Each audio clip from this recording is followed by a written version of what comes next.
খাওয়া দাওয়া টাকা পয়সা নাই, গরিব মানুষ শুকায়া কাঠ হয়ে গেছে, দেখতেই বোঝা যায় হত দরিদ্র। রাসূলের এমন একজন সাহাবী ছিল যার নাম হলো জুলাইবিব। নাম কি? জুলাইবিব হলো কবিহুন কাসিরুন, একেবারে খাটো, একেবারে কালো। জুলাইবিবের কোনো ঘর নাই, বাড়ি নাই।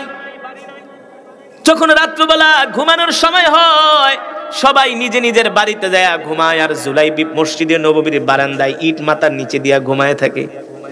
জুলাইবিব যে পানি খাবে, পানি খাওয়ার পর্যন্ত গ্লাস নাই, হাতের তালুতে নিয়ে জুলাইবিব পানি খায়। আরবের উত্তপ্ত মরুভূমির মধ্যে হাঁটা যায় না, জুলাইবিবের জুতা নাই, জুতা ছাড়া জুলাইবিব হাঁটে। কিন্তু রসুলের মজমায় সবার আগের কাতারে থাকে। রসুলের মজমায় সবার আগের কাতারে থাকে। আল্লাহ রসুল তো দয়ার নবী, মায়ার নবী, ভালোবাসার নবী। তিনি জুলাইবিবকে সবসময় খেয়ালে রাখেন যে জুলাইবিব কি করে। জানে জুলাইবিব গরিব মানুষ, খাইতে পায় না, কেউ ডাকও দেয় না। আল্লাহ রসুল ডাইকা ডাইকা জুলাইবিবকে খাওয়ায়। ইয়া জুলাইবিব, তাল তাল, আসো আমার সাথে খাও। ও জুলাইবিব, তুমি আমার সাথে খাও। জুলাইবিব আত্মমর্যাদাশীল, অনেকে ডাকলে খেতে যেতে চায় না, লজ্জা পায়, লজ্জা পায়। এমন কিছু মানুষ আছে সমাজের মধ্যে, গরিব কিন্তু কারো কাছে মুখ ফুটে বলে না। আছে কি? আছে না? কারো কাছে মুখ ফুটে বলে না। ক্ষুধা পেটে, কিন্তু মানুষের সামনে যায় ভাব নেয় যে তার পেটে ক্ষুধা নাই। এমন আছে কি? আছে না? এটা আল্লাহ রসুলের সাহাবীদের চরিত্র। কারো সামনে নিজের ইজ্জতকে বিকায় দেয় না। জুলাইবিবের পেটে খাবার নাই, মানুষকে বুঝতে দেয় না জুলাইবিব ক্ষুধার্ত, কিন্তু কেউ না বুঝলে তো দরদি নবী বুঝে ঠিকই। জুলাইবিবকে ডাক দেয়, তালিয়া জুলাইবিব ইমশিমাই, আমার বাসায় চলো, তুমি আর আমি একসাথে খাবো। সুবহানাল্লাহ। রসুলের কাছে কাছে থাকে জুলাইবিব, সবার আগের কাতারে জুলাইবিব। আল্লাহু আকবার। কিন্তু দেখতে খাটো, কালো, বেটে, কিন্তু বয়স তো হয়ে গেছে, বিয়ে করার তো সময় হয়ে গেছে। আরে যার ঘরই নাই, বাড়ি নাই, খাওয়াই নাই, তার আবার বিয়ে কিসের? ঠিক না? গরিব মানুষ বিয়ের কথা বললে কয়, বেটা তোর ঘর নাই, বাড়ি নাই, খাওয়ার নাই, আবার বিয়ে করবি কি? নিজেই তো খেতে পারস না। ঠিক কিনা বলো? সমাজের কিছু মানুষ এমন উঁচু নিচু কথা বলে কি বলে না? অথচ আল্লাহ রসুল বলছে তুমি যদি বিবাহ করো আল্লাহ তোমার রিজিক বাড়ায় দিবে। কি করবে? আল্লাহ তাআলা শুধু বলে একটা না, মাসনা ওয়া সুলাসা ওয়া রুবা। এই কথা কইলো তো আপনারা আমার উপর খেপবেন, মা বোনেরা খেপবো। কয় একটা না পারলে দুইটা, তিনটা, চারটা পর্যন্ত করো। আল্লাহ তাআলা বিয়ে করলে দারিদ্রতা দূর করে দেয়, দারিদ্রতা মোচন করে দেয়। সুবহানাল্লাহ। আমি জাস্ট একটা উদাহরণ দিলাম। জুলাইবিব গরিব মানুষ, কিন্তু বিয়ের বয়স হয়েছে, এই বিষয় নিয়ে কারো মাথা ব্যথা নাই। আল্লাহ রসুল ডাক দিছে, ইয়া জুলাইবিব, জুলাইবিব তাল, সবার সামনের কাতারে আসো। জুলাইবিব আয়েশা আল্লাহ রসুলের সামনে বসছেন। আল্লাহ রসুল সমস্ত সাহাবীদের সামনে প্রশ্ন করলেন, আতাজাওয়াজা ইয়া জুলাইবিব, আতাজাওয়াজা ইয়া জুলাইবিব। এ জুলাইবিব, তোমার তো বিয়ের বয়স হয়েছে, বিয়া ঠিয়া করবা কিনা? জুলাইবিব নিচের দিকে চুপ করে তাকায় আছে। বলে, গো আল্লাহ রসুল, আনা ফাকিরুন জিদ্দান, আমি গরিব মানুষ, আমার কাছে আবার কে মেয়ে বিয়ে দিবে? আল্লাহ রসুল তিনবার জিজ্ঞেস করলেন, তুমি বিয়ে ঠিয়ে করবা কিনা? জুলাইবিব কোনো কথা বলে না। আরে জুলাইবিব গরিব হতে পারে, জুলাইবিবের যে মালিক আল্লাহুল গনি ওয়া আনতুমুল ফুকারা। জুলাইবিব গরিব হতে পারে, জুলাইবিবের মালিক কখনো গরিব না। আপনি আমি গরিব হতে পারি, আপনাকে আমাকে যিনি সৃষ্টি করেছেন তিনি কোনোদিন গরিব? জোরে বলেন না কেন? আল্লাহুল গনি ওয়া আনতুমুল ফুকারা। এই কারণে মসজিদে সদকার পয়সা দেওয়া হারাম, কারণ মসজিদ হলো আল্লাহর ঘর। মসজিদে আপনি সদকা দিতে পারবেন না। সদকার টাকা দিয়ে মসজিদ বানানো, আপনি সদাকা দিবেন মাদ্রাসায়, কারণ মসজিদ হলো আল্লাহর ঘর। আল্লাহুল গনি ওয়া আনতুমুল ফুকারা। আল্লাহ বলে আমি ধনী, আমি ধনী, তোরা সব ফকির। আল্লাহ বলে আমি কেমন ধনী দেখ, তোদের জন্য একটা দুনিয়া বানাইছি, এই দুনিয়ার জন্য তোরা পাগল হয়ে যাস না? এই দুনিয়ার জন্য তোরা পাগল হয়ে যাস, দুনিয়ার নারীর জন্য পাগল হয়ে যাস, বাড়ির জন্য পাগল হয়ে যাস, দুনিয়ার সৌন্দর্য দেখার কবরে যাইতে চাস না। আল্লাহ বলে এই দুনিয়ার চেয়ে আমি যে সূর্য বানাইছি, এই সূর্যটা হলো 13 লক্ষ গুণ বড়। আল্লাহ বলে যে আমার মাকবুল বান্দা হবে, আমি আল্লাহ তাকে এমন একটা জান্নাত দান করব, যেই জান্নাত হলো 10টা দুনিয়ার সমান। জোরে বলেন সুবহানাল্লাহ, আর জোরে বলি আল্লাহু আকবার। আল্লাহ রাসূল ডাক দিয়ে বলে, আতাজাওয়াজা ইয়া জুলাইবিব, জুলাইবিবরে বিয়ে ঠিক কি করবা না? জুলাইবিব চুপ কইরা আছে, কোনো কথা বলে না, মাথার নিচের দিকে দিয়ে আছে, কোনো কথা বলে না। আল্লাহ রাসূল তিনবার প্রশ্ন করলেন, আতাজাওয়াজা আতাজাওয়াজা ইয়া জুলাইবিব ইয়া জুলাইবিব। জুলাইবিব কোনো কথা বলে না। তার মানে কি? জুলাইবিব বলে আমি হচ্ছি একটা কালো মানুষ, গরিব মানুষ, খাটো মানুষ, আমার কাছে আবার কে মেয়ে বিয়ে দিবে? তার মানে জুলাইবিব চুপ কইরা আছে। চুপ করে থাকা মানে হলো সম্মতির লক্ষণ, ঠিক না? চুপ করে আছে, বিয়ে করতে মন চায়, স্বাদ আছে মাগার কথা কয় না। আরে আপনারা কি বোঝেন না? স্বাদ আছে মাগার সাধ্য নাই, অ্যাবিলিটি নাই, অর্থবিত্ত নাই। বিয়ে তো সবারই করতে মন চায়, কথা কয় না? সবাই করতে মন চায় না, যারা করছেন তাদেরও করতে মন চায়, কিন্তু বুক ফাটে তো মাগার মুখ ফাটে না, ঠিক না বলুন? সাহাবীরা তো অনেকে 2-3টা পর্যন্ত বিয়ে করছে, জুলাইবিব তো একটাও করতে পারে নাই। কেন করতে পারে নাই? কি নাই? অর্থ নাই, এই কারণে করতে পারে না, সে চুপ করে আছে। জুলাইবিব জানে আমার মনের খবর, আমার দিকে তাকাইলে কেউ না বুঝুক বুঝবে কে? আল্লাহ, আল্লাহ রাসূল ঠিকই বুঝবে, ঠিক কিনা বলেন? এবার জুলাইবিব চুপ করে আছে, কোনো কথা বলে না। আবার জুলাইবিব প্রথম দিন চলে গেছে, দ্বিতীয় দিন মজমায় আসে, আল্লাহ রাসূলের কাছে আল্লাহ রাসূল জিজ্ঞেস করে, কোনো কথা বলে না। তৃতীয় দিন জিজ্ঞেস করার পরে জুলাইবিব চুপ। তার মানে হলো জুলাইবিবের বিয়ে করার মনে মনে ইচ্ছা আছে, মাগার টাকা পয়সা নাই। আল্লাহ রাসূল ডাক দিয়েছে, আতাজাওয়াজিয়া জুলাইবিব, দিগায় জুলাইবিব, আমি বুঝছি তোমার বিয়ে করতে মন চায়। আল্লাহ রাসূল নিজের হাতে একটা পত্র লিখলেন। সাহাবী আবু আইয়ুব আনসারী, নাম কি? মদিনার সবচেয়ে ধনাঢ্য ব্যবসায়ী, ধনাঢ্য সাহাবী, সবচেয়ে বড় লোক, ধনী মানুষ আবু আইয়ুব আনসারী। তার একটা মেয়ে আছে যাকে বলা হয় হুরে মদিনা, মদিনার সবচেয়ে সুন্দরী কন্যা। আল্লাহ রাসূল পত্র লিখে দিলেন, যাও যাও আমার এই সাহাবীর কাছে পত্র দিবা, তার মেয়ের সাথে আমি তোমাকে বিবাহ দেওয়ার জন্য প্রস্তাব করেছি। সুবহানাল্লাহ। এই বিয়ের প্রস্তাব তো দুনিয়ার কোনো সাধারণ মানুষ দেয় নাই।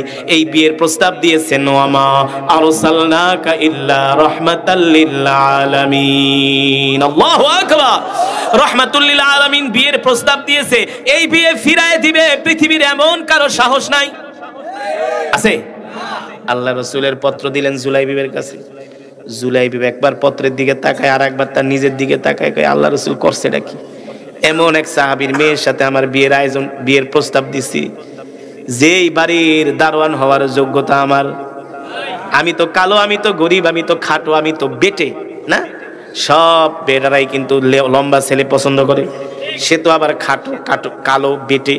কয় হায় রে, আল্লাহ রাসূল তো পত্র লেখা দিছে। একবার পত্রের দিকে তাকায়, নিজের দিকে চিন্তা করে, কয় কি বলবে যদি প্রস্তাব নেওয়া যায়। আবার মনে মনে ভাবে আল্লাহ রাসূল প্রস্তাব দিছে, দুনিয়ার সাধারণ কোনো মানুষ প্রস্তাব দেয় নাই, সুতরাং এই প্রস্তাব ফিরানোর মতো সাহস এই দুনিয়ার কারণে। জুলাইবিব বুকে সাহস নিয়ে চলে গেলেন সাহাবীর বাড়িতে, যে দরজায় নক করতেছেন, ইফতাহিল বাব, দরজা খোলেন, দরজা খোলেন। সাহাবী আবু আইয়ুব আনসারী রাদিয়াল্লাহু তাআলা আনহু দরজা খুললেন, দেখলেন, দরজা খুলে দেখে তার ঘরের দরজার সামনে একটা ব্ল্যাক গোল্ড দাঁড়ানো। ব্ল্যাক গোল্ড বোঝেন তো? কালো সোনা। কি? হ্যাঁ, কালো ছেলেদের যোগ্যতা বেশি, তাই বলে যে সব ফর্সাদের নাই তেমন না। কালো ছেলেরা পরিশ্রমী হয় বেশি, তারা হার্ড ওয়ার্ক করতে জানে বেশি। একেবারে কালো আর খাটো, ব্ল্যাক গোল্ড দরজার সামনে দাঁড়ানো, আসলেই তো সোনা, ঠিক কিনা বলেন? তারা তো আসলেই সোনার মানুষ। আর আমাদেরকে বলা হয় সোনার মানুষ, আমরা হলাম পুরা ভেজাইল্লা মানুষ না। ঘরের দরজার সামনে রাসূলের সাহাবী জুলাইবিব দাঁড়ানো। আবু আইয়ুব আনসারী বলে, কেন আসছো আমার বাড়িতে? কয় মুখ দিয়া যদি কিছু কই তাইলে তো প্রথমে না করে দিব। সে চুপ করে থাইকা আল্লাহ রাসূলের পত্রটা তার হাতে তুলে দিলেন, নেন, কিছু বলুম ঠলুম না, যা বলতে আসছে সব পত্রের মধ্যেই লেখা আছে। আল্লাহ রাসূলের পত্রটা হাতে দিলেন সাহাবী আবু আইয়ুব আনসারীর হাতে। তিনি একবার পত্রের দিকে তাকায়, আর একবার পাত্রের দিকে তাকায়। পত্রের দিকে তাকায়, আর একবার কি করবে? বিয়ের প্রস্তাব তো দিছে আল্লাহর নবী, এই বিয়া ফিরাইয়া দেওয়ার সাহস তো তার কি করবে চিন্তা করে পারতেছে না। তিনি ঘরের দরজাটা লাগায় আবার ঘরের মধ্যে গেলেন। এইদিকে জুলাইবিব অনেকক্ষণ দাঁড়ানোর পরে আর ধৈর্য কুলায় না, কাদুর আমার মতো গরিব মানুষের কাছে কি আর বিয়ে দিবে? এই কথা চিন্তা করে সেও মন খারাপ করে আল্লাহ রাসূলের বাড়ির দিকে হাঁটা শুরু করছেন। এইদিকে পত্র নিয়া আবু আইয়ুব আনসারী ঘরের মধ্যে গেলেন। তার সুন্দরী কন্যা ডাক দিছে, তাআলাউ ইয়া আবি, ও আমার সম্মানিত পিতা এদিকে আসেন। ব্যাপারটা কি? দেখলাম আমাদের ঘরের দরজার সামনে একটা ছেলে আসলো, ঘরের দরজা লাগাই দিলেন। আপনার হাতে কি? দেখে আল্লাহ রসুল তার নিজের হাতে পত্র লিখে পাঠিয়েছেন। আল্লাহ রসুল তার নিজের হাতে পত্র লিখে পাঠিয়েছেন তার সুন্দরী কন্যার সাথে জুলাইবিবের সাথে বিয়ে দেওয়ার জন্য। সুবহানাল্লাহ বলেন। এবার রসুলের সাহাবী জুলাইবিবের কথা শুনে সাহাবী আবু আইয়ুব আনসারী বলে, মা কি করবা বলো? বিয়ের প্রস্তাব নিয়ে পাঠাইছে আল্লাহর নবী। ছেলেকে আমি চিনি, দেখতে কালো, খাটো, গরিব, এখন তুমি কি করবা? যেমন রসুল তেমন তার সাহাবী, যেমন বাবা তেমন তার কন্যা। ডাক দিয়া বলে, আব্বা জান, ওই ছেলে কালো হতে পারে, গরিব হতে পারে, খাটো হতে পারে, কিন্তু আব্বা জান একবার কি চিন্তা করেছেন এই বিয়ের প্রস্তাব দুনিয়ার কোন সাধারণ মানুষ দিয়া পাঠায় নাই, এই বিয়ের প্রস্তাব স্বয়ং আল্লাহ রসুল দিয়ে পাঠিয়েছেন। সুতরাং এই বিয়ে কখনো ফিরিয়ে দেওয়া, এই বিয়ে কখনো ফিরিয়ে দেওয়া যাবে না। ওগো আল্লাহ ওগো আব্বা জান, তাড়াতাড়ি করে রসুলের এই প্রস্তাবকে তাড়াতাড়ি ডাক দেন, ওই যুবককে ডাক দেন। সাহাবী আবু আইয়ুব আনসারী ঘরের দরজা খুইলা বাইরে আইসা দেখে যুবক হাইটা যাইতেছে। ডাক দিছে, এই যুবক এদিকে আসো। যেও না, যেও না, তুমি কোথায় যাও? শোনো, আল্লাহ রসুলকে যে বলো তোমার সাথে আমি আমার কন্যাকে বিয়ে দেওয়ার জন্য রাজি আছি। এবার তো রসুলের সাহাবী জুলাইবি বিয়ের প্রস্তাব শুনে একেবারে খুশিতে বাকবাক। কি করবে? দৌড়ে আল্লাহ রসুলের কাছে গেছেন। ওগো নবীজি, বিয়ের প্রস্তাবে রাজি। আল্লাহ রসুল কাছে যাও, তাহলে বিয়ে করো। বিয়ে যে করুম, পয়সা পাতি তো নাই। আল্লাহ নবী যায় বলে, যাও আমার মেয়ের জামাই, আমার মেয়ের স্বামী হযরত ওসমানের কাছে যাও। ওসমানকে যায় বলবা তোমার বিয়ের খরচটা দিয়ে দিতে। মালে ধনী ওসমান গনির কাছে গেলেন। হযরত ওসমান ইবনে আফফান রাদিয়াল্লাহু তাআলা আনহু, যাকে বলা হয় জিন্নুরাইন, তিনি জুলাইবিবের হাতে বিয়ের খরচ উঠায় দিলেন। যাও, এই টাকা দিয়ে তুমি বিয়ে করো, বাজার করো। এবার জুলাইবি বিয়ের বাজার করার জন্য বাজারে চলে গেলেন। ধুমধাম বিয়ের বাজার করতেছে, ধুমধাম বিয়ের বাজার করতেছে। হঠাৎ করে একজন যুবক মদিনার বাজারে ঘোষণা করতেছে, এ মদিনার যুবকেরা কোথায় আছো? ব্যবসা বাণিজ্য বন্ধ করো, আল্লাহ রসুল তোমাদেরকে জিহাদের ময়দানে ডাক দিয়েছে। এইদিকে জুলাইবি বিয়ের বাজার করতেছে, মনে মনে ভাবে আল্লাহ রসুল যুদ্ধের ময়দানে যাবে আর আমি বিয়ের বাজার করব, বিয়ে করব, ফুর্তি করব, এটা হতে পারে না। সুবহানাল্লাহ বলেন। কি করা যায়, কি করা যায়? জুলাইবি বলে, আমিও বিয়ে ঠিয়ে বাদ দিয়া যুদ্ধের ময়দানে শরীক হব, আমিও জিহাদে চলে যাব। আল্লাহু আকবার। তার কাছে যে বিয়ের অর্থ ছিল, ওই অর্থ দিয়ে একটা ঘোড়া কিনছে, তরবারি কিনছে। বিয়ের বাজার শেষ, বিয়ের বাজার বাদ। ওই বিয়ের অর্থ দিয়ে ঘোড়া কিনেছে, নতুন তরবারি আর ডাল কিনেছি যুদ্ধের ময়দানে যাওয়ার জন্য। সুবহানাল্লাহ। আর আমরা হইলে তো কত সুযোগ খুঁজতাম। আল্লাহ নবীরে যাই কইতাম, জীবনে বিয়ে তো একটাই করুম, আমাকে একটু রুখসত দেন। অথচ আল্লাহ নবী তাকে নিজেই বিয়ে করার জন্য পাঠিয়েছে। আল্লাহ নবী তাকে যুদ্ধের ময়দানেও যেতে দিবে না। কিন্তু সে রসুলের এমন একজন আশেক, রসুলের এমন একজন পেয়ারা সাহাবী, সে বলে আমি বিয়ের বাসর ঘরে আনন্দ করব, আমার কলিজার টুকরা নবী যুদ্ধের ময়দানে কাফেরদের সাথে লড়াই করবে, এটা কোনোদিন হতে পারে না। এবার জুলাইবি নতুন ডাল, তরবারি, ঘোড়া কিনে যুদ্ধের ময়দানের দিকে রওনা শুরু করলেন। জুলাইবি মনে মনে ভাবে, আল্লাহর নবী যদি আমাকে দেখা ফেলি, আল্লাহ রসুল তো আমাকে চিনে ফেলবে, যুদ্ধের ময়দানে যেতে দিবে না। কি করা যায়? জুলাইবি কালো একটা কাপড় মুখের মধ্যে পেঁচালেন, যাতে করে তাকে কেউ চিনতে না পারে। এবার কালো কাপড় মুখের মধ্যে পেঁচিয়ে জুলাইবি রাদিয়াল্লাহু তাআলা আনহু যুদ্ধের ময়দানের দিকে রওনা শুরু করলেন। কাফেরদের সাথে তুমুল লড়াই শুরু হয়ে গেল মুসলমানদের। সেই যুদ্ধে অনেক মুসলমান শহীদ হয়েছেন। এমন যুদ্ধ, রক্তক্ষয়ী সংঘর্ষ, রক্তক্ষয়ী যুদ্ধ কাফেরদের সাথে মুসলমানদের চলতেছে। মুসলমান শহীদ হয়, কাফেররাও জাহান্নামে যেতেছে। এক পর্যায়ে যুদ্ধ করতে করতে যখন যুদ্ধ থেমে গেল, আল্লাহ নবী ডাক দিয়া বললেন, যাও যাও, আমার কোন কোন সাহাবী যুদ্ধের ময়দানে শহীদ হয়েছে তাদের লাশগুলো আমার কাছে নিয়ে এসো। সবার লাশগুলো আল্লাহ রসুলের সামনে এনে হাজির করা হলো। সাহাবীরা লাশ খুলতে খুঁজতে দেখেন কাফেরদের তাঁবুর কাছে একটা লাশ পড়ে আছে। ওই জায়গায় জুলাইবি সবার সম্মুখে অগ্রভাগে যায় কাফেরদের সাথে লড়াই করেছিলেন। সেই জায়গায় ছোট জুলাইবিবের লাশটা পড়ে আছে উহুদের ময়দানে, কালো কাপড় পেঁচানো, চেহারা চিনা যায় না। সাহাবীরা আয়েশা বলে, গো আল্লাহর নবী, কাফেরদের তাঁবুর কাছে একটা লাশ দেখা যায়। ওই লাশটা কাদের আমরা শনাক্ত করতে পারছি না, মুখে কালো কাপড় পেঁচানো। আল্লাহর নবী বলে যাও যাও, যে দেখো মুখের কালো কাপড়টা সরায়া ওই লাশটা কার। এবার সাহাবীরা যায় দেখেন ওই কালো কাপড় পেঁচানো ওই লাশটা আর কেউ নয়, সে হলো রাসূলের কলিজার টুকরা সাহাবী জুলাইবি। সে হলো রাসূলের কলিজার টুকরা সাহাবী জুলাইবি রাদিয়াল্লাহু তাআলা আনহু। আল্লাহু আকবার। আল্লাহর নবী বললেন যাও যাও, আমার জুলাইবিবের লাশটা আমার কাছে নিয়ে আসো। এবার জুলাইবিবের লাশটা আল্লাহ রাসূলের কাছে আনলেন। আল্লাহর নবী জুলাইবিবের লাশটা তার কোলের ভিতরে কোল মোবারকে নিয়ে আল্লাহর নবী আদর করতেছে আর বলে, জুলাইবিব রে, আমি তোমাকে পাঠাইছিলাম যুদ্ধের ময়দানে, কিন্তু আমি তোমাকে পাঠাইছিলাম বিয়ে করার জন্য, আমি তো তোমাকে যুদ্ধের ময়দানে পাঠাই নাই রে জুলাইবিব। এই জুলাইবিব, তুমি আমার মহব্বতে আল্লাহ রাসূলের ভালোবাসায় তুমি বিবাহ করো নাই, তোমার বিয়ের পয়সা দিয়া ডাল কিনা তরবারি কিনা যুদ্ধের ময়দানে এসে শহীদ হয়ে গেলা। আল্লাহ রাসূল আসমানের দিকে তাকায় বলে, আল্লাহ, আমি আমার জুলাইবিবের উপর সন্তুষ্ট, আপনিও সন্তুষ্ট হয়ে যান। জোরে বলেন সুবহানাল্লাহ। আল্লাহ, আমি আমার জুলাইবিবের উপর সন্তুষ্ট, আপনিও সন্তুষ্ট হয়ে যান। আল্লাহু আকবার।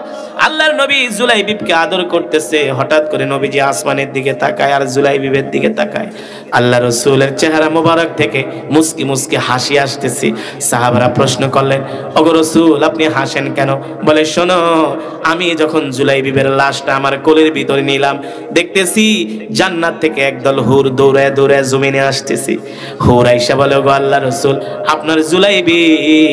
আপনার জুলাইবিব আপনি পাঠাইছিলেন বিয়ে করতে, কিন্তু আপনার জুলাইবিব বিয়ে করতে যায় নাই। সেই বিয়ের অর্থ দেয়া ডাল আর তরবারি কিনা জুলাইবিব আয়েশা যুদ্ধের ময়দানে শহীদ হয়ে গেছে। আল্লাহ তাআলা আমাদেরকে পাঠাইছে, জুলাইবিবের লাশটা দেখ, আমরা জুলাইবিবের লাশটাকে জান্নাতে নিয়ে যাব। জুলাইবিবের লাশটাকে আমরা জান্নাতে নিয়ে জান্নাতের পানি দিয়া গোসল করাবো। আল্লাহু আকবার। জোরে বলেন আল্লাহু আকবার। আল্লাহ রাসূল জুলাইবিবকে আদর করতেছেন আর বলতেছেন, জুলাইবিব রে, তুই আমাকে এত ভালোবাসোস, কেউ না জানলে আমি নিজে জানি। আমি জানি আমার জুলাইবিব গরিব, আমার জুলাইবিবের ঘর নাই, বাড়ি নাই, আমার জুলাইবিব ক্ষুধা লাগলে না খেয়ে থাকে, কেউ না বুঝলে আমি রাসূল বুঝি। আল্লাহু আকবার। এমন একজন আশিক ছিলেন রাসূলের সাহাবী জুলাইবিব। ও মুসলমান, আমরাও সেই নবীর উম্মত, আমরাও সেই রাসূলের উম্মত। আসুন আমরাও সেই নবীকে আমরা আমাদের জীবন দিয়া ভালোবাসি, ঠিক কিনা বলো? আল্লাহ রাসূলের ইন্তেকালের পরে রাসূলের একজন সাহাবী ছিলেন যার নাম হলো আবু দারদা। জোরে বলুন, নাম কি? যার নাম হলো আবু দারদা রাদিয়াল্লাহু তাআলা আনহু। এই আবু দারদা অনেক হাদিস মুখস্থ করেছেন আল্লাহ রাসূলের থেকে সরাসরি। আল্লাহ রাসূলের ইন্তেকালের পরে আবু দারদা মদিনা ছেড়ে তিনি চলে গেলেন দামেস্কে, কারণ রাসূল মদিনায় নাই। আবু দারদারও মদিনায় ভালো লাগে না, রাসূল মদিনায় নাই, রাসূলের চেহারা মোবারক দেখতে পারে না। এই কারণে আবু দারদা চলে গেলেন সেই মদিনা থেকে সিরিয়ার রাজধানী দামেস্ক। যে মদিনা থেকে সিরিয়ার রাজধানী দামেস্ক হলো প্রায় ২৫০০ কিলোমিটার। কয় হাজার? ২৫০০ কিলোমিটার। ২৫০০ কিলোমিটার দূরে তিনি চলে গিয়েছেন সিরিয়ার রাজধানী দামেস্কে। রাসূলের ইন্তেকালের পরে তার আরেক সাহাবী শুনেছেন, রাসূলের এমন একজন সাহাবী আছে যে কিনা সরাসরি আল্লাহ রাসূল থেকে হাদিস মুখস্থ করেছেন। এখন তো নবী মদিনায় নাই, কার থেকে হাদিস শুনবে? এখন তো নবী মদিনায় নাই। তার ইচ্ছা হলো রাসূলের একটি হাদিসের মহব্বতে তিনি ২৫০০ কিলোমিটার সফর করবে। সুবহানাল্লাহ। রাসূলের ওই সাহাবী মদিনা থেকে তিনি রওনা করলেন সিরিয়ার রাজধানী দামেস্কের দিকে। সিরিয়ার রাজধানী দামেস্কে তো আর ১ মাইল ২ মাইল ১০ মাইল ১০০ মাইল না, ২৫০০ কিলোমিটার রাস্তা। কয়েক মাস সফর করে জার্নি করে তিনি সিরিয়ার রাজধানী পৌঁছালেন। যখন সিরিয়ার রাজধানী পৌঁছান, সিরিয়ার রাজধানী দামেস্কের মসজিদে তিনি আসরের নামাজ আদায় করলেন। আসরের নামাজ আদায় করার পরে তিনি মানুষদেরকে জিজ্ঞেস করতেছেন, আইনা আবু দারদা, এ আবু দারদাকে, আবু দারদাকে চিনো নাকি? কোথায় আবু দারদা? বলে, হ্যাঁ, সে তো আমাদের ইমাম। কোথায় আবু দারদা? বলে, হুয়া ফিল মসজিদ, সে তো মসজিদে আছে।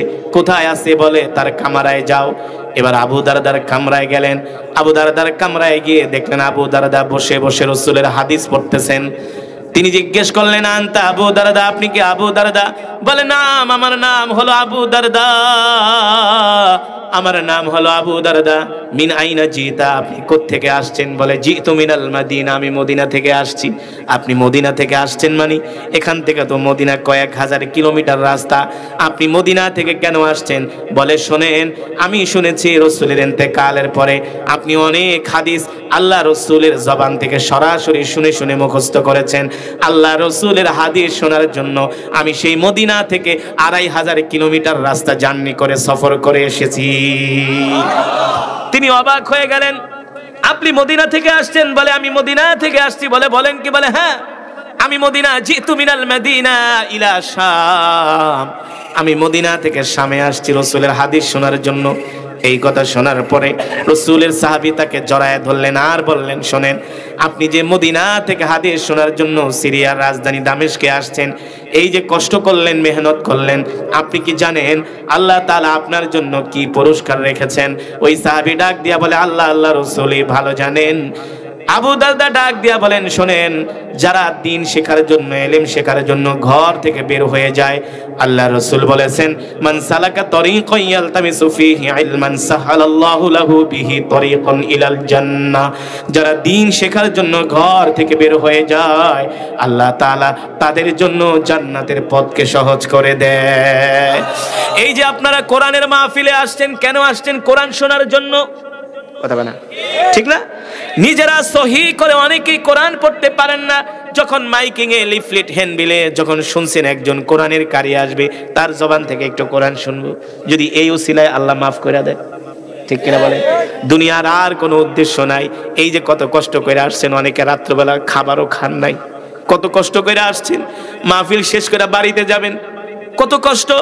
এই যে কষ্টটা করছেন, মেহনত করেছেন, আল্লাহ তাআলার কসম করে বলি, আপনাদের এই কষ্ট বিফলে যাবে না।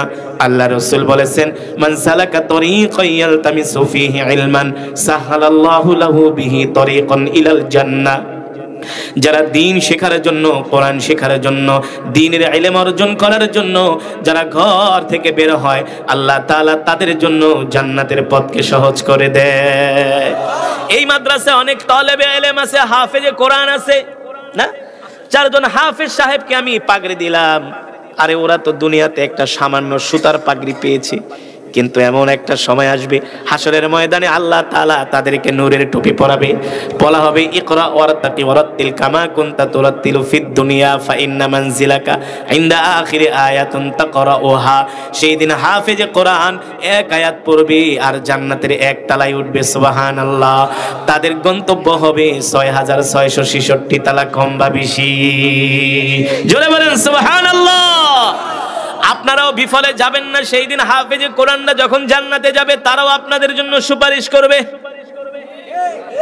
ও মুসলমান, এই দুনিয়ার জমিনে দ্বীনের কাজে যদি একটা কদম ফেলান, সেটা কখনো বিফলে যায় না, ঠিক কিনা বলুন? বিফলে যায় না, না, না। মান জাআ বিল হাসানাতি ফালাহু আশরু আমসালিহা। দান করছেন 1 টাকা, আল্লাহ দিবেন 10 টাকার সওয়াব। কোরআন শুনছেন 1 হরফ, আল্লাহ তাআলা 1 হরফে 10 হরফের সওয়াব দিবে, 10টা করে নেকি দিবে, সুবহানাল্লাহ বলেন। তাহলে বলেন কোনো লস আছে নাকি? কোনো লস নাই, লস নাই। এ তো বললাম রাসূলের সাহাবীর একটা হাদিসের মোহাব্বত, কিন্তু রাসূলের এমন একজন সাহাবী ছিল যার নাম হলো জুলাইবিব। নাম কি? জুলাইবিব। দেখতে জুলাইবিব একেবারে কালো। দেখেন, জুলাইবিব দেখতে কালো হতে পারে, কুসরি হতে পারে, গরিব হতে পারে, কিন্তু জুলাইবিবের দিলের মধ্যে আল্লাহ আল্লাহ রাসূলের ইশক কাকে বলে, ভালোবাসা কাকে বলে। জুলাইবিব দেখতে একেবারে কবিহ, দেখতে একেবারে কাঠো, দেখতে একেবারে কালো, দেখতে একেবারে কসির, একেবারে ছোট, একেবারে ছোট বেটে রাসূলের একজন সাহাবী যার নাম হলো জুলাইবিব। নাম কি? আরে জোরে বলুন। আমরা ছোটবেলায় অনেক সময় মাদ্রাসায় পড়তাম, অনেক ছেলেরা ভর্তি হইতো, দেখতে কালো, গরিবের ছেলে আছে না মাদ্রাসায়, জুতাও ঠিক মতো নাই, জুতার স্যান্ডেলের ফিতা ছিঁড়া, জুতার ফিতা ছিঁড়া, জুতার স্যান্ডেলের যেই ফিতা সেই ফিতাটা পর্যন্ত ছিঁড়া। গরিব মানুষ। সকালবেলা আমরা নাস্তা খাইতাম, ওরা খেতে পারতো না, পয়সা নাই। আমাদেরকে প্রতি সপ্তাহে বাসা থেকে পোলাও গোস্ত রান্না করে করে বাবা মা দিয়া যাইতো, 1 সপ্তাহ খাইতাম। কিন্তু এমনও দিন যেত আমরা নাস্তা খাইতাম, ওরা মসজিদে যায় বসে থাকতো, নাস্তা খাওয়ার পয়সা থাকতো না। কিন্তু বিশ্বাস করেন জীবদ্দশায় এমন এমন ছাত্র দেখেছি, ওই সময় তো ছোটবেলায় বুঝতাম না, কারণ ছোটবেলায় সবারই খাবার লোভ থাকে বেশি, ঠিক না? আপনার যতই থাকুক আপনি সহজে একজনকে দিতে চাইবেন না। বুঝতাম না। অনেক সময় আব্বা এসে বলতো, শোনো তুমি যখন খাবা তোমার আশেপাশে দেখবা অনেক ছাত্র ভাইরা খাইতে পারে না, তাদেরকে খুব ডাক দিয়া মাঝে মাঝে খাওয়াবা। এমন একজন ছাত্র দেখেছিলাম, গরিব মানুষ, আমরা নাস্তা খাইতাম, সকাল 8টা বাজে তার নাস্তা কেনার পয়সা নাই, সে মসজিদে যায়া গরিব মানুষ ইশরাকের নামাজ পড়তেছে।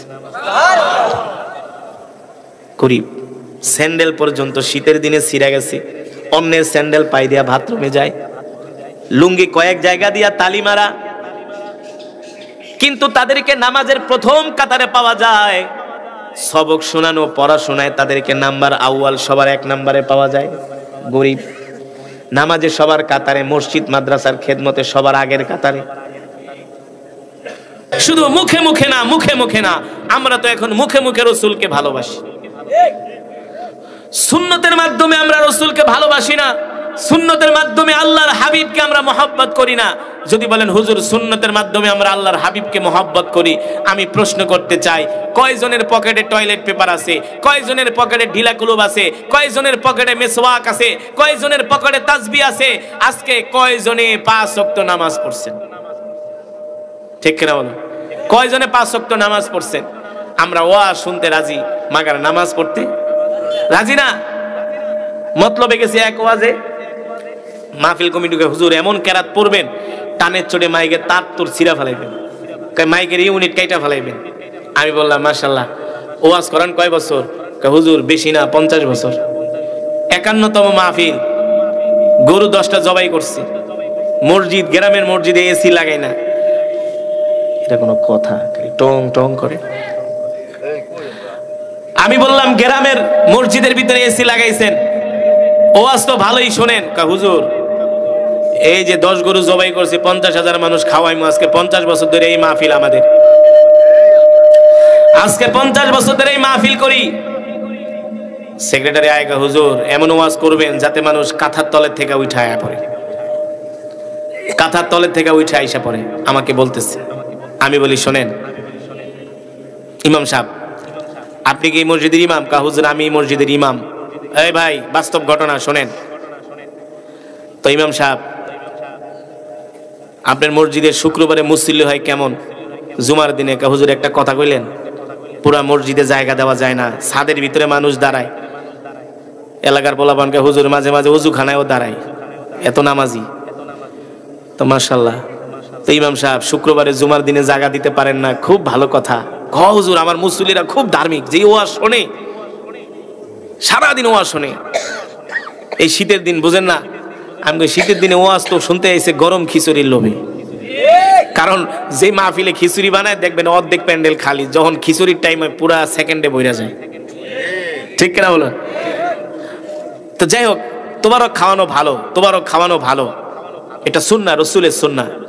মানুষদেরকে মেহমানদারি করানো পারলে আপনারাও করবেন, সমস্যা নেই, আমি সেটা বলছি না। আমার বলার আপনাদেরকে একটা ঘটনা দিয়া মূল বিষয়টা বোঝানোর উদ্দেশ্য হলো, ইমাম সাহেবকে আমি জিজ্ঞেস করলাম, শুক্রবারে মসজিদে জায়গা দিতে পারেন না, এত মুসল্লি আপনার, তো ফজরের নামাজের কি অবস্থা? কোন নামাজ?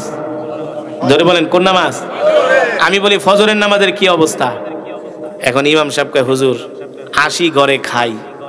কয় ঘরে? 80 ঘর পর্যন্ত। হুজুর 80 ঘরে খাই, 8 জনও ফজরের নামাজ পড়তে আসেন। তবে আপনাদের এলাকায় অত ব্যতিক্রম না, মোটামুটি এমনই। কথা না, কথা না। ফজরের নামাজি ইমাম আর মুয়াজ্জিন, আর এই 50-60 বছরের 2-3 জন দাদা আর নানা লাঠি বর্গ দিয়া দিয়া আসে।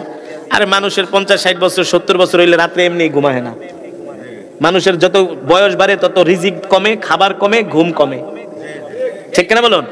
মানুষের যত বয়স বাড়ে খাবার কমে, ঘুম কমে, কিন্তু যুবকরা তো ফজরের নামাজে পাওয়া যায় না। ঠিক কিনা বলুন? শুধু ওয়াজ শুনলে হবে না, ফজরের নামাজ পড়তে হবে। রাজি আছেন ইনশাআল্লাহ? রাজি আছেন ইনশাআল্লাহ? আজকের মাহফিল থেকে আমরা ওয়াদা করব, প্রতিজ্ঞা করব, জীবনে যতদিন বাঁচবো কোনোদিন আর নামাজ ছাড়বো না। কে কে রাজি আছেন হাত উঠে আল্লাহকে দেখান। হাত সোজা করেন, সোজা করেন, সোজা করেন, ডাক দিয়া বলেন আল্লাহ, আরো জোরে বলুন আল্লাহ। ওয়াদা করলাম আর কোনোদিন নামাজ ছেড়ে দিব না, নামাজ ছেড়ে দিব না। হাত নামান, নামাজ ছাড়বেন, আর কোনোদিন নামাজ ছাড়বেন না। 5 ওয়াক্ত নামাজ তাকবীরুল্লাহর সাথে পড়বেন। দেখেন না রাসূলের সাহাবী জুলাইবি বিয়ে করতে গিয়েছিল, বিয়ে না করে বিয়ের টাকা দিয়া তরবারি, ডাল আর ঘোড়া কিনে যুদ্ধের ময়দানে যায়, উহুদের ময়দানে যায় শহীদ হয়ে গেছে। আল্লাহ রাসূল হাসরের ময়দানে যদি আমাদের জিজ্ঞেস করে তোরা আমার কি উম্মত, তোরা দি নামাজই ঠিকমতো পড়স নাই। আর আমার সাহাবীরা দেখ জীবন বাজি রেখে স্ত্রীকে বাসর ঘরে রেখে বিয়ে করবে, সেই অবস্থায় বিয়ে বাদ দিয়ে যুদ্ধের ময়দানে গেছে। আর তোরা আমার উম্মত, আমি যে তোদের জন্য সুপারিশ করব, সাফায়াত করব, তোরা তো ঠিকমতো নামাজই পড়স নাই। ঠিক কিনা বলুন? তো আমরা 5 ওয়াক্ত নামাজ জামাতের সাথে পড়বো তো ইনশাআল্লাহ, সকাল সন্ধ্যা জিকির করবো তো ইনশাআল্লাহ। 5 ওয়াক্ত নামাজ আমরা জামাতের সাথে পড়ব, আর সকাল সন্ধ্যা জিকির করব, কোরআন পড়ব। কি করব? কি পড়বো ভাই? কোরআন পড়বো। পকেটে সব সময় একটা তাসবিহ রাখবো, তাসবিহ, তাসবিহ। হাঁটতে চলতে ফিরতে শুধু দুরূদ শরীফ সাল্লাল্লাহু আলাইহি সাল্লাম, সাল্লাল্লাহু আলাইহি সাল্লাম, সাল্লাল্লাহু আলাইহি ওয়াসাল্লাম, সাল্লাল্লাহু আলাইহি ওয়াসাল্লাম। আর সকাল সন্ধ্যা কোরআন পড়বেন। ফজরের পরে সূরা ইয়াসিন, মাগরিবের পরে সূরাতুল ওয়াকিয়া। যারা এই 2টা সূরা আমল করবে কোনোদিন আল্লাহ তাদের ঘরে অভাব দিবে না। আর যেই ব্যক্তি এশারের নামাজ জামাতের সাথে পড়বে আর সূরাতুল মুলকের আমল করবে, কোন সূরা? কোন সূরা? সূরাতুল মুলক 29 পারায় আল্লাহ রাসূল বলেন কোরআনুল কারীমে এমন একটি সূরা আছে, এই সূরা যদি আমার কোনো উম্মত প্রতিদিন এশারের সালাতের পরে তেলাওয়াত করে, তার ইন্তেকালের পরে সূরাতুল মুলক তাকে সুপারিশ করে পাহারা দিয়ে দিয়ে আল্লাহর জান্নাতে পৌঁছে দিবে। সূরাতুল মুলক বলে কেউ যদি আমাকে আমল করে, আমাকে তেলাওয়াত করে, তার ইন্তেকালের পরে যদি আল্লাহ তাকে জান্নাত না দেয়, স্বয়ং আমি আল্লাহর সাথে ঝগড়া করব। আল্লাহু আকবার। দুরূদ এমন একটি আমল, এমন একটি ইবাদত, এই পৃথিবীর মালিক আল্লাহ তাআলা। ঠিক কিনা বলুন? আসমানের মালিক, জমিনের মালিক আল্লাহ তাআলা। আচ্ছা বলুন, তার কি কোনো ইবাদত করার দরকার আছে? তার তো কোনো ইবাদত করার, আমরা না তার ইবাদত করি। আল্লাহ তাআলা তার ইবাদত করার জন্য অসংখ্য অগণিত আল্লাহ তাআলা ফেরেশতা বানিয়েছেন। ঠিক কিনা বলুন? অসংখ্য অগণিত আল্লাহ তাআলা মাখলুক সৃষ্টি করেছেন। কিন্তু দুরূদ এমন একটি ইবাদত, এমন একটি আমল, আল্লাহ তাআলা নিজে বলছেন ইন্নাল্লাহা ওয়া মালাইকাতাহু ইউসাল্লুনা আলান নবী ইয়া আইয়ুহাল্লাযীনা আমানু সাল্লু আলাইহি ওয়া সাল্লিমু তাসলিমা।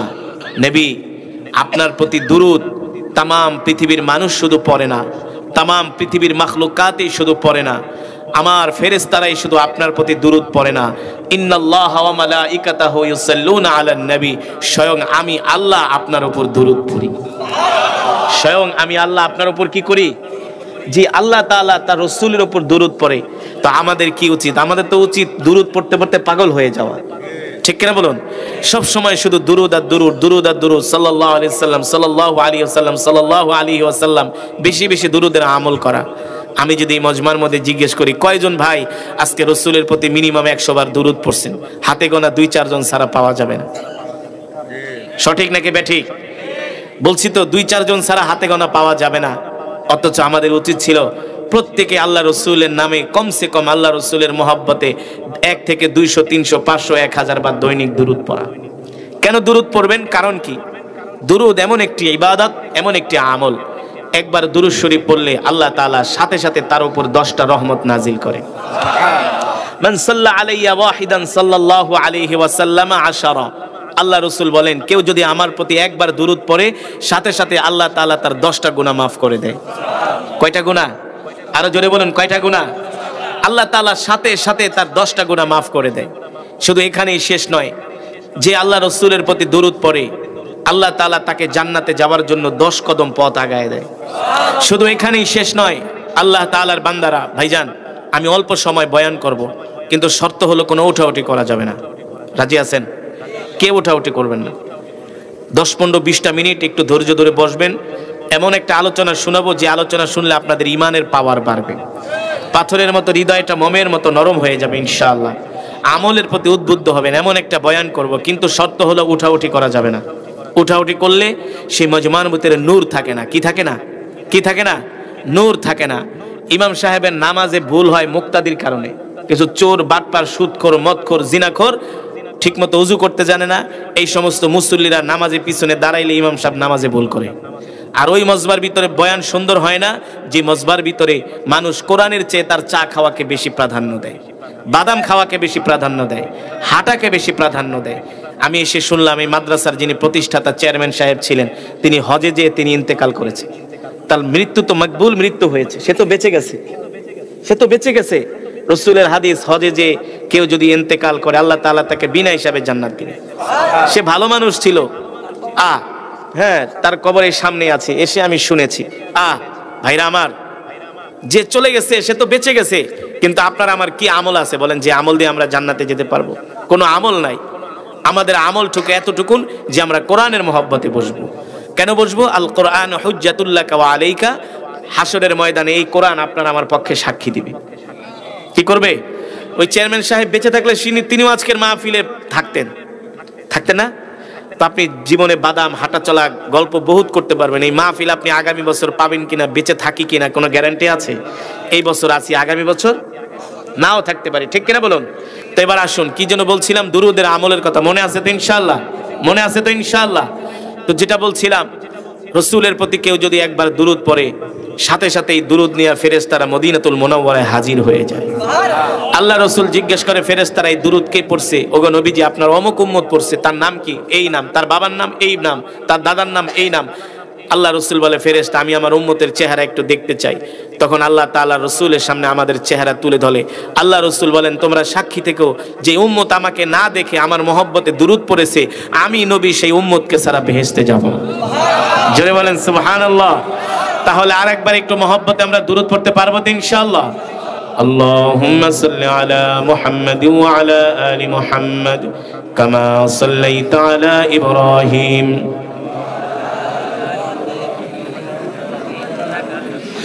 اللهم بارك على محمد وعلى آل محمد كما باركت على إبراهيم وعلى آل إبراهيم بلغ العلا بكماله كشف الدجى بجماله حسنت جميع خصاله صلوا عليه وآله ذكر كوري لا إله إلا الله لا إله إلا الله لا إله إلا الله لا إله إلا الله لا إله إلا الله لا إله إلا الله لا إله شكرا لا إله إلا الله محمد رسول الله جل جل بولي صلى الله আলহামদুলিল্লাহ। আল্লাহ তাআলার দরবারে লাখো কোটি শুকর যে আল্লাহ সুবহানাহু ওয়া তাআলা আজকে আমাদেরকে এত সুন্দর কোরআন ও হাদিসের মাজমা জান্নাতের বাগান, এই বাগানে আল্লাহ তাআলা আসার বসার তৌফিক দিয়েছেন, কোরআনুল কারীমের তেলাওয়াত শোনার সুযোগ করে দিয়েছেন। এজন্য আমরা শুকরিয়া আদায় করি, বলি আলহামদুলিল্লাহ। আল্লাহ তাআলার বান্দারা, আমি বেশি ভূমিকা নিব না, ভূমিকায় সময় নষ্ট করব না, আমি খুব সংক্ষেপে মূল বয়ানে চলে যাব। আল্লাহ তাআলা আমাদের তৌফিক দান করুন। যেটা বলছিলাম, আপনারা এই মাহফিলে আসছেন কেউ 1 মাইল 2 মাইল 3 মাইল দূর থেকে, এর চেয়ে তো আর বেশি না, এর চেয়ে বেশি। কিন্তু কি জানেন, রাসূলের সাহাবীরা একটা হাদিস শোনার জন্য 2500 কিলোমিটার 1500 কিলোমিটার সফর করেছে, শুধু একটা হাদিস শোনার জন্য। কয়টা হাদিস শোনার জন্য? তাহলে আমরা 5 ওয়াক্ত নামাজ পড়বো তো ইনশাআল্লাহ, সকাল সন্ধ্যা কোরআন পড়বো তো ইনশাআল্লাহ। আর যে মাদ্রাসার উদ্যোগে মাহফিল, চেয়ারম্যান সাহেব ইন্তেকাল করেছেন হজে গিয়ে, তিনি আপনাদের কাছে এই প্রতিষ্ঠানটা আমানত রেখে গেছে। এই প্রতিষ্ঠানটা আপনাদের জন্য আমানত। আজকে এই মাদ্রাসা না থাকলে এই তলেবে ইলমরা এই এলাকায় আসতো না, আলেম ওলামারা আসতো না। যেই রাস্তা দিয়া তলেবে ইলমরা হেঁটে যায়, ওই রাস্তার মধ্যে আল্লাহ তাআলা তাদের পায়ের নিচে জান্নাতের পর বিছিয়ে দেয়। আরে আপনারা ফজর নামাজ পড়েন না, নামাজ পড়েন না, কিন্তু এই মাদ্রাসার ছাত্ররা রাত 3টা বাজে উঠে কোরআন পড়ে, জানেন? আইসা দেখেন, তারা রাত এই ভোর 4টা-5টা বাজে উঠা যায়, ফজরের 1 ঘন্টা আগে উঠা তাহাজ্জুদ পড়ে, তারপরে তারা কোরআন পড়ে। এই সওয়াব আপনাদের এলাকায় যত কবর আছে সব কবরে এই সওয়াব যাইতেছে। তাহলে আপনার এই মাদ্রাসাটাকে ভালোবাসবেন তো ইনশাআল্লাহ, এই মাদ্রাসাকে মহব্বত করবেন তো ইনশাআল্লাহ। এই প্রতিষ্ঠানটা চেয়ারম্যান সাহেব আমানত রেখে গেছে, প্রতিষ্ঠান কইরা গেছে, কিন্তু এটা এখন রক্ষণাবেক্ষণের দায়িত্ব প্রত্যেকটা মুসলমানের, ঠিক কিনা বলুন? তাহলে আমরা আমাদের জান দিয়া, মাল দিয়া, সময় দিয়া আমরা এই মাদ্রাসাকে ভালোবাসবো, মাদ্রাসার পাশে থাকবো। আল্লাহ তাআলা আমাদের সকলকে তৌফিক দান করুন, এই মাদ্রাসাকে কবুল করুন। যারা এত সুন্দর মাহফিলের আয়োজন করেছেন, আজকের মাহফিলের সম্মানিত সভাপতি, প্রধান অতিথি, বিশেষ অতিথি যারা আপনারা দূর দূরান্ত থেকে আসছেন, আল্লাহ তাআলা সকলকে কবুল করুন। দোয়া না করে যাবেন না, বসেন, দোয়া না করে যাবেন না। আর সকলেই নামাজ পড়বেন, সকলেই নামাজ পড়বেন। আমাদের দক্ষিণবঙ্গের ঢাকা শহরের একটা ঐতিহ্য হলো উত্তরাঞ্চলে মাহফিলে শুরু হয় রাত 9টা বাজে, এশারের পরে ভাত ঠাত খায়া তারা 9টা বাজে মাহফিলে আসে, আর মাহফিল শেষ হয় রাত 2টা বাজে, একটাও ফজরের নামাজ পড়ে না। আমি ওই দিন পাবনা গেছি, আমাকে বয়ান দিছে রাত 12:30টায়। আমি বলি এখন যদি আমি 1-1.5 ঘন্টা ওয়াজ করি রাত 2টা বাজবো, তা আপনারা কোন জায়গার বুজুর্গ যে রাত 2টা বাজে বাইতে যে একেবারে ফজরের নামাজটা পড়বেন? এই যুবকরা। পরে আমি বলছি এই কালচার বাদ দেন, এটা আমাদের দক্ষিণবঙ্গ ঢাকা শহরের আশেপাশে এটা সুন্দর একটা সিস্টেম। মাহফিল শুরু হয় আসরের পরে, রাত 11টা 11:30টার মধ্যে মাহফিল শেষ হয়ে যায়। এই বাড়িতে যাবেন আধা ঘন্টা সময় লাগবে, লাগবে না? যে খাবার দাবার আছে, ঘুমাইতে ঘুমাইতে 12টা 12:30 আরামসে 5 ঘন্টা ঘুমায় ফজরের নামাজ পড়তে পারবেন, ঠিক কিনা বলুন? তাহলে নামাজ পড়বেন তো ইনশাআল্লাহ। মাশাআল্লাহ, আল্লাহ তাআলা সকলকে কবুল করুন। এই মাদ্রাসাটা আমি দেখলাম বিশাল একটা বিল্ডিং হচ্ছে, সভাপতি সাহেব বলেছে 35 লক্ষ টাকা খরচ। আরে এটা আপনাদের জন্য কোনো ব্যাপার না, দেওয়ার মালিক শুধু আপনারা হিম্মত করবেন, চেষ্টা করবেন, আল্লাহ তাআলা ব্যবস্থা করে দিবেন, দেখবেন ইনশাআল্লাহ। আল্লাহ তাআলা এই এলাকার উপর রহমত নাজিল করুন, প্রত্যেকটা কবরকে আল্লাহ তাআলা জান্নাতের বাগান বানায় দিন, বলি আমিন। দুরূদ শরীফ পড়ি। আল্লাহুম্মা সাল্লি আলা মুহাম্মাদ ওয়া আলা আলি মুহাম্মাদ কামা সাল্লাইতা আলা ইব্রাহিম ওয়া আলা আলি ইব্রাহিম ইন্নাকা হামিদুম মাজিদ। আল্লাহুম্মা বারিক আলা মুহাম্মাদ ওয়া আলা আলি মুহাম্মাদ কামা বারাকতা আলা ইব্রাহিম وعلى آل إبراهيم إنك حميد مجيد. استغفر الله العظيم، استغفر الله الذي لا إله إلا هو الحي القيوم أتوب إليه، لا حول ولا قوة إلا بالله العلي العظيم. অনেকে অসুস্থ, দোয়া চেয়েছেন, সকলেই অসুস্থতার জন্য দোয়া করব। আমি অসুস্থ, আমার জন্য একটু খাজ করে দোয়া করবেন। অনেক মা বোনেরা আছেন, দোয়া চেয়েছেন, অনেকেই দূর দূরান্ত থেকে আসছেন, সকলে আমরা সকলের জন্য প্রাণ খুলে দোয়া করব।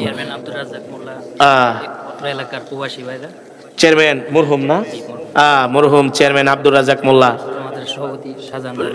মাদ্রাসার সভাপতি জনাব শাহজাহান মোল্লা সাহেব, তারপরে এলাকার অনেক প্রবাসী যুবক ভাইরা বিদেশে থাকেন, তাদের জন্য দোয়া করব। ময়মুরব্বী যারা ইন্তেকাল করেছেন, সমস্ত মুরব্বিদের জন্য দোয়া করব। আপনারা যারা অনেক মুরব্বী আছেন, আমার ভালো লাগে দক্ষিণবঙ্গের মাহফিলগুলোতে অনেক মুরব্বীদেরকে পাওয়া যায়, কিন্তু যুবকদের উপরে ঠাড়া পড়ছে, ওদের সংখ্যা কম, তো মুরব্বীদের সংখ্যা বেশি। বিক্রমপুরের সাইডে আবার যুবকদের সংখ্যা বেশি, বিক্রমপুরের পোলাপান আবার নামাজ পড়ে বেশি, যুবকরা। তো আমাদের সমাজটাকে পরিবর্তন করতে হবে, এটা দাওয়াত ও তাবলীগের মাধ্যমে, দাওয়াত ও তাবলীগের মাধ্যমে। চাই দেখেন কয়টা যুবক আছে, অথচ এই এলাকার সব যুবকগুলা যদি আসতো এই প্যান্ডেলে জায়গা দেওয়া যেত না, জায়গা দেওয়া যেত। আপনারা রাগ করতেছেন, এখন উচিত কথা করলে তো কবেন হুজুরের কথা, আরে আল হাক্কু মুরুন, হক কথা তিতা। যুবকরা সবার অগ্রভাগে থাকবে, তবে যুবক যে নাই এমন না, যারা আছেন তারা ঠিকই আসছেন, যাদের অন্তরে কোরআনের মহব্বত আছে, ঠিক কিনা বলুন? আল্লাহ তাআলা সকলের অন্তরে কোরআনের মহব্বত, আল্লাহ রসুলের ভালোবাসা বৃদ্ধি করে দিন, বলি আমিন। আল্লাহ তাআলা এই এলাকার উপর রহম করুন, বলি আমিন। আপনারা আপনাদের সন্তান যুবকদেরকে নামাজের জন্য আপনারা তাদেরকে ডাকবেন, তাদেরকে জোর দিবেন যে নামাজ পড়তে হবে, দিনের কাজ করতে হবে। এলাকায় মাহফিল হইলে আগে যুবকদেরকে বলবেন তোরা মাহফিলে যাবি, মাহফিলে না গেলে তোর সাথে কথা নাই। এভাবে করে যুবকরা আজকে নেশাখোর হয়ে যাচ্ছে, মাদকাসক্ত হয়ে যাচ্ছে। বাংলাদেশে চুরি ডাকাতি বাইরা যেতেছে, এগুলা কারা করে? ভারতের তো লোক এসে করে, সব বাংলাদেশের যুবকরাই করে, ঠিক কিনা বলুন? তা আমাদের উচিত তাদেরকে দাওয়াত ও তাবলীগের মাধ্যমে, ওয়াজ মাহফিল, দ্বীনি কাজের মাধ্যমে তাদেরকে বুঝানো, তাদেরকে দ্বীনের পথে আনা, ঠিক কিনা বলুন? আল্লাহ তাআলা সকলকে তৌফিক দান করুন। আল্লাহুম্মা আমিন। আলহামদুলিল্লাহি রাব্বিল আলামিন, সালাতু ওয়াসসালামু আলা সাইয়্যিদিল আমবিয়া ওয়াল মুরসালিন ওয়া আলা আলিহি ওয়া সাহবিহি আজমাইন। ربنا ظلمنا أنفسنا وإن لم تغفر لنا وترحمنا لنكونن من الخاسرين. ربنا آتنا في الدنيا حسنة وفي الآخرة حسنة وقنا عذاب النار. يا أول الأولين يا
ونعوذ بالله من شرور أنفسنا ومن سيئات أعمالنا من يهده الله فلا مضل له ومن يضلله فلا هادي له ونشهد أن لا إله إلا الله وحده لا شريك له ونشهد أن سيدنا ومولانا محمدا عبده ورسوله الذي أرسله بالحق بشيرا ونذيرا وداعيا إلى الله بإذنه وسراجا منيرا أما بعد فأعوذ بالله من الشيطان الرجيم بسم الله الرحمن الرحيم لن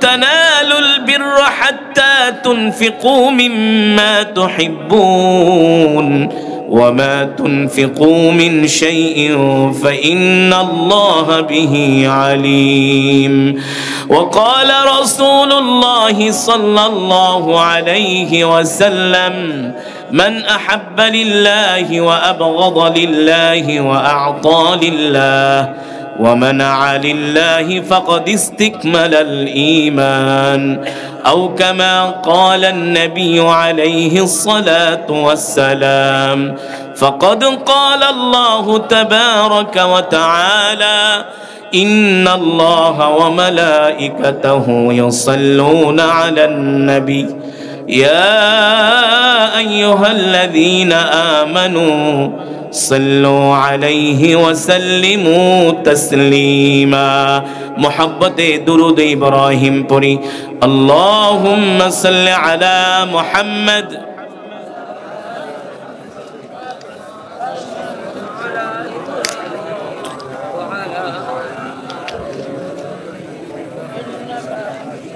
শুনুন কোরআনুল কারীমের তেলাওয়াতের পরে সবচেয়ে উত্তম ইবাদত আমল হচ্ছে রাসূলের প্রতি দুরূদ শরীফ পড়া সবচেয়ে আমল কারণ দুরূদ এমন একটি আমল এমন একটি ইবাদত এই পৃথিবীর মালিক কে হয়তো আপনারা অনেকে জানেন না এই কারণে দুরূদ পড়ার সময় এই তোমার সাউন্ড এমন কে কষ্ট হয় কে তো পড়তে সাউন্ড তো আমাকে হেল্প করবে আমি টান দিয়ে আমার কলিজা বাইরে যায় কিন্তু আওয়াজ বাইরে না এমন কেন ভাই একটু সাউন্ডটা ঠিক করো যাতে স্মুথ হয় সাউন্ডটা বুঝো নাই আমি এত জোরে জোরে কেরাত পড়লাম কিন্তু সাউন্ড বের হয় না আমার শক্তি খরচ হয় বাট সাউন্ড থেকে হেল্প পাচ্ছি হ্যাঁ হ্যাঁ বয়াত ঠিকই থাকতে পারবো তুমি সাউন্ড আমাকে দাও এদের দেওয়ার দরকার নেই আমার দিকে দাও সাউন্ড সুন্দর করে যেটা বলছিলাম